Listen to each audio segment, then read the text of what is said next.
Assalamualaikum warahmatullahi wabarakatuh. Mimin lanjutkan lagi cerita Raja Kegelapan Cipei-nya. Tapi seperti biasa, sebelum dilanjut, bantu tekan tombol like dan berkomentar juga Tuan Rena. Gas. Bab 1135 dipaksa Jifei ingin muntah darah.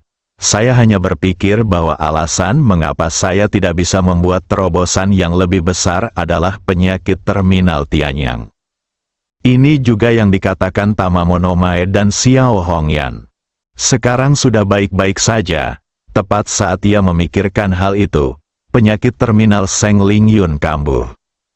Mereka seperti pasangan yang harmonis. Pada saat ini, tubuh Seng Lingyun tampaknya tidak terkendali dan telah kehilangan semua kemampuan. Dia tergeletak di tanah, tidak bisa bergerak. Dan juga sangat sulit baginya untuk berbicara. Ketiga wanita itu terus-menerus menyeret dan menarik Seng Lingyun, menyebabkan pakaiannya hampir terlepas dan terekspos. Ini bukan pertama kalinya Jifei melihat ini. Ketika mereka pertama kali pindah ke Taman Huicui, Seng Lingyun telah mengambil inisiatif untuk merayunya, dan itu bahkan lebih bergairah dari ini. Mengambil napas dalam-dalam, jarum emas di tangannya telah menembus tubuh Seng Lingyun, dan energi internalnya mulai mengalir terus-menerus. Ekspresi kesakitan Seng Lingyun tampak sedikit melemah, tetapi dia masih terlihat sangat kesakitan. Bagaimana? Li Ruoxi menatap Jifei dan bertanya. Ini jauh lebih serius daripada terakhir kali. Jifei berkata sambil sibuk. Seng Lingyun sendiri mengetahuinya dengan baik, dan kesedihan yang mendalam terpancar di matanya. Ada apa dengan dia? Longkir bertanya dengan rasa ingin tahu. Tian Yin adalah penyakit terminal, Li Ruoxi menjelaskan. Longkir berteriak, "Ya Tuhan, hanya pria dengan penyakit terminal seperti Tianyang yang bisa menyelamatkannya. Bukankah itu berarti dia harus menunggu pangeran tampan muncul?" Ketika Jifei mendengar ini, tangannya gemetar dan dia hampir mengambil nyawa Seng Lingyun. "Minggir. Jifei, mengapa kamu begitu galak? Mungkinkah kamu adalah penyakit terminal Tianyang?" Long Keer bertanya dengan nada sangat terkejut. "Jifei, aku benar-benar ingin membunuh Long Keer dengan satu tembakan." Ah, Seng Lingyun akhirnya menyesuaikan diri dan menjerit pelan. Jifei menghela napas lega. Huo Lei segera mendukung Seng Lingyun dan menatap Jifei. "Apakah kamu benar-benar Tianyang yang sakit parah?" Dia baru saja memperhatikan ekspresi Jifei dan mendapati kalau dia terlihat sangat bimbang. Bahkan ada banyak ekspresi rumit di matanya, jadi dia tidak bisa menahan diri untuk bertanya. Li Ruoxi juga menatap Jifei dengan heran, dengan ekspresi bertanya di wajahnya. Jifei mengeluarkan jarum emas dan menatap Seng Lingyun. Harap berhati-hati, keadaan semakin memburuk. Seng Lingyun mengangguk, merasa bingung. Menurut apa yang dikatakan orang misterius itu kepadanya, Jifei adalah pasien Tian yang sakit parah. Namun, Jifei tidak pernah mengakuinya. Dia sudah memiliki seorang istri, Li Ruoxi, yang juga merupakan sahabatnya. Apa yang dapat kita lakukan? Dia juga ingin merayu Jifei secara langsung, tetapi dia masih belum cukup percaya diri. Lagi pula, Jifei bukan orang seperti itu, dan dia tidak bisa melupakan Li Ruoxi. Jifei menggendong Seng Lingyun dan berkata, "Aku akan membawamu kembali ke kamarmu."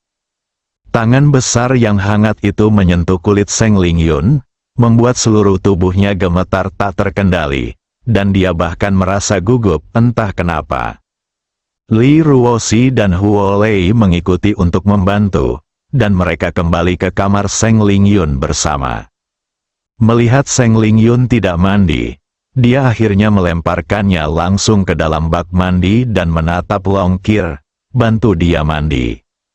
Longkir tiba-tiba menjadi cemas. "Jifei, sialan, kenapa kamu tidak?" Sebelum dia bisa menyelesaikan sisa kata-katanya, Mata Ji Fei sudah menatap tajam ke arah Long Ke'er. Akhirnya, dia menggigil ketakutan, berhenti berbicara, dan bergegas bekerja. Ji Fei kembali ke kamar.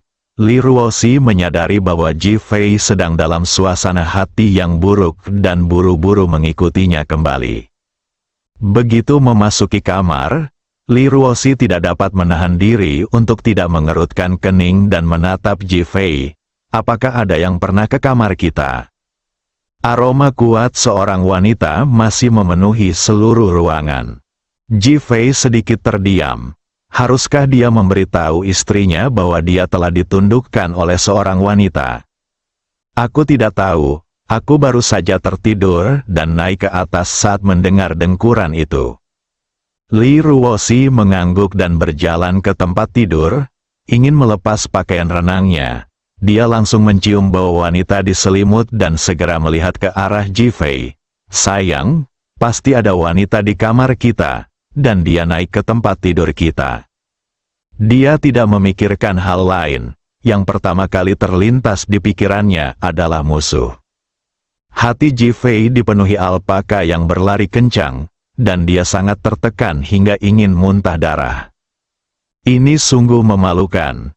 Ia bahkan diam-diam bersumpah dalam hatinya, jika kelak ia bertemu lagi dengan wanita itu, ia akan menghajarnya habis-habisan untuk melampiaskan amarahnya. Biar aku periksa, ucap Ji Fei sambil mulai memeriksa sekeliling, sementara Li Ruoxi berganti pakaian dengan hati-hati. Tentu saja, pada akhirnya tidak menghasilkan apa-apa. Li Ruoxi berganti ke pakaian rumahnya dan menatap Ji Fei. Apakah kamu Tianyang Juemai? Bukan aku, Ji Fei menjawab dengan sangat lugas. Fiu, Li Ruoxi hanya tertawa. Ji Fei tercengang. Apa yang kamu tertawakan? Jika kamu menunggu untuk menjawab, aku akan percaya bahwa kamu bukan siapa-siapa. Namun, sekarang setelah kamu menjawab seperti ini, aku tahu bahwa kamu memang siapa. Ji Fei, sebaiknya kau tidur saja dengan Ling Yun. Li Ruoxi tiba-tiba duduk di kaki Ji Fei seperti peri, melingkarkan lengannya di leher Ji Fei, matanya penuh dengan godaan yang kabur. Ji Fei secara alami memeluk pinggangnya, aku benar-benar tidak. Ngomong-ngomong, dengan kemampuanmu, tidak masalah jika ada lebih banyak wanita. Selain itu, Ling Yun adalah sahabatku. Ngomong-ngomong, kamu bisa membantu dan menyelamatkannya, oke? Ji Fei, dia benar-benar ingin bertanya pada Li Ruoxi, apakah dia masih istrinya? Dia benar-benar menyarankan suaminya untuk bersama wanita lain seperti ini. Tangan Li Ruoxi meluncur ke bawah pelan, dan Ji Fei menggigil. Aku sedang hamil sekarang, dan aku tidak bisa memuaskanmu. Jadi mengapa kamu tidak membantuku menyelamatkannya selagi aku bisa? Apa yang kau pikirkan? Aku tidak. Ji Fei menjadi sedikit marah. Fiu, Li Ruoxi tertawa manis. Wajahnya penuh pesona, dan memeluk leher Ji Fei erat-erat. Kalau begitu kamu tunggu saja untuk menderita. Ledakan, Ji Fei langsung jatuh ke tempat tidur. Tatapan matanya penuh ketidakberdayaan dan tidak bisa berkata-kata. Kalau terus begini, apakah ibu dan istriku akan mengirimku ke ranjang orang lain di masa mendatang? Mungkinkah mereka adalah musuhku di kehidupan sebelumnya, dan mereka sengaja datang untuk membalas dendam padaku di kehidupan ini? Mata Ji Fei dipenuhi dengan ketidakberdayaan dan kesakitan. Li Ruoxi tidak terus membujuknya. Tetapi sepasang matanya yang berbentuk almond tampak penuh warna, dan matanya dipenuhi dengan berbagai pikiran. Di sisi lain, Long Qir dan Huo Lei akhirnya membantu Seng Ling Yun membersihkannya dan membaringkannya di tempat tidur. Sialan Ji Fei, dia membiarkannya tidur dengan seorang wanita, seolah-olah dialah yang menderita kerugian. Long Qir mengumpat dengan marah. Huo Lei menatap Seng Ling Yun dan berkata, jaga dirimu baik-baik, bagaimanapun, kamu ada di sisi Ji Fei. Dia tidak bisa mengabaikanmu. Ketika tidak ada cara lain untuk menyelamatkanmu, dia pasti akan menemukan cara untuk menyelamatkanmu. Wajah Seng Lingyun tiba-tiba memerah, dan matanya penuh rasa malu. Di seluruh villa, semua orang tampaknya telah mencapai kesepahaman diam-diam. Tidak seorang pun keluar untuk berjalan-jalan, seolah-olah semua orang bersembunyi. Di luar villa Taman Huicui, seorang lelaki tua berambut dan berjanggut putih berdiri dengan kedua tangan di belakang punggungnya, menatap villa Taman Huicui, matanya penuh dengan ketajaman dan kesombongan. Dia adalah Gu Changqiu dari keluarga seni bela diri kuno Prefektur Siting. Bab 1136 ingin bunuh diri sebagai keluarga seni bela diri kuno. Rumah Siting jarang bepergian keliling dunia dan selalu merupakan keberadaan yang misterius. Namun, hanya 15 tahun yang lalu, Long Aotian tiba-tiba datang ke keluarga seni bela diri kuno di Siting Mansion. Dengan pedangnya, dia mengalahkan semua penguasa di istana Siting. Pada akhirnya, demi memastikan keluarga itu tidak hancur, Siting Mansion harus mengakui kekalahan. Syarat yang diajukan Long Aotian adalah agar istana Siting diam-diam membantu Long Tang melakukan berbagai hal dan membantu Long Tang melawan penghinaan asing. Sebagai keluarga seni bela diri kuno, Siting Mansion sebenarnya akan melakukan masalah ini secara rahasia, tetapi mereka akan melakukannya dengan lebih santai dan sesuai hati nurani, dan tidak akan pernah menuruti perintah orang lain. Akan tetapi, perilaku Long Aotian justru mengusir mereka, yang merupakan hal yang memalukan bagi mereka. Tetapi setelah dikalahkan, tidak ada pilihan selain setuju. Selama 15 tahun, sebagai kepala Siting Mansion, Gu Changqiu selalu menganggap masalah ini sebagai hal yang paling memalukan. Dia selalu bermimpi untuk bisa menghapus rasa malu dan suatu hari membuat rakyat Long Tang berlutut di depan rumah Siting mereka dan mendapatkan kembali harga diri mereka. Ketika dia mendengar bahwa Ji Fei akan menggantikannya sebagai pemimpin Long Tang, dia bergegas ke sini sesegera mungkin, ingin berduel dengan Ji Fei, mengalahkan Ji Fei, mendapatkan kembali martabatnya, dan tidak lagi membantu Long Tang. Dia tidak bertindak gegabah. Dia melihat bagaimana Ji Fei memusnahkan tentara bayaran tiran kemarin dan dengan mudah menaklukkan organisasi ular hijau hari ini. Dia tahu bahwa Ji Fei sangat kuat. Namun, dia tidak takut. Lagi pula, Ji Fei bukanlah Long Aotian dan belum mencapai kekuatan Long Aotian. Dia menunggu malam tiba. Ji Fei di dalam rumah, karena terjerat oleh Li Ruoxi, menjadi lembu pekerja keras dan sama sekali tidak merasakan bahaya di luar. Malam tiba, seluruh Taman Huicui gelap gulita. Tidak ada yang menyiapkan makan malam, jadi wajar saja jika tidak ada yang memakannya. Ji Fei dan Li Ruoxi pun tertidur lelap. Pintu villa perlahan terbuka seolah tertiup angin, dan Gu Changqiu melangkah masuk perlahan. Ia sunyi, namun momentum agungnya melonjak bagai gelombang samudra. Ji Fei yang ada di lantai atas merasakan krisis, tiba-tiba membuka matanya, dan kemarahan langsung muncul di wajahnya. Dia benar-benar menindasku di rumah, tetapi dia bangkit perlahan agar tidak mengganggu Li Ruoxi. Begitu dia keluar, dia melihat Gu Changqiu, yang berambut dan berjanggut putih dan berpakaian seperti seorang abadi.